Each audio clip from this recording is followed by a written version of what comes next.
నా పేరు కుశాల్ చంద్ర.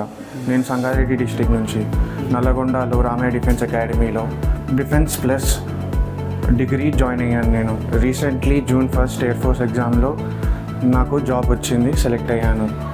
నాకు 25th పోస్టింగ్ పడ్డది. June 25కి బెల్గావ్కి నేను ట్రైనింగ్కి వెళ్తున్నాను.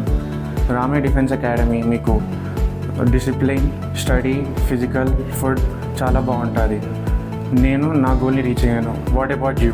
జై హింద్ ఫ్రెండ్స్. సరే, ఇంటర్ అయిపోయింది. ఈ డిఫెన్స్ అకాడమీలో జాయిన్ చేయడానికి ఇక్కడ నల్గొండ డిస్టిక్ వచ్చాము మా బాబుని తీసుకొని. రామయ్య డిఫెన్స్ అకాడమీ అని బాగా మేము గూగుల్లో అన్ని సెర్చ్ చేసి బాగుంది అని అన్ని చూసి ఇక్కడ వచ్చి మా బాబుని జాయిన్ చేయించాము. తర్వాత రామయ్య డిఫెన్స్ తరఫు నుంచి మా బాబుని ఎయిర్ఫోర్స్లో జాబ్ ఈ ట్రైనింగ్ ఆఫర్ లెటర్ June 25 నాడు ఇక్కడ కర్ణాటకలోని బల్గావిలో జాయిన్ అవుతున్నాడు. కనుక ఇక్కడ ఫుడ్ బాగుంది, ఫెసిలిటీ బాగుంది, మంచి రెస్పాన్స్ ఉంది. ఈ పేరెంట్ తరఫు నుంచి అయితే మేమైతే గుడ్ విల్గా బాగా నచ్చే విధంగా ఉంది. అందరికీ మా వంతు అయితే మేమైతే చెప్తున్నాం. అంతవరకే. జై హింద్, జై భారత్.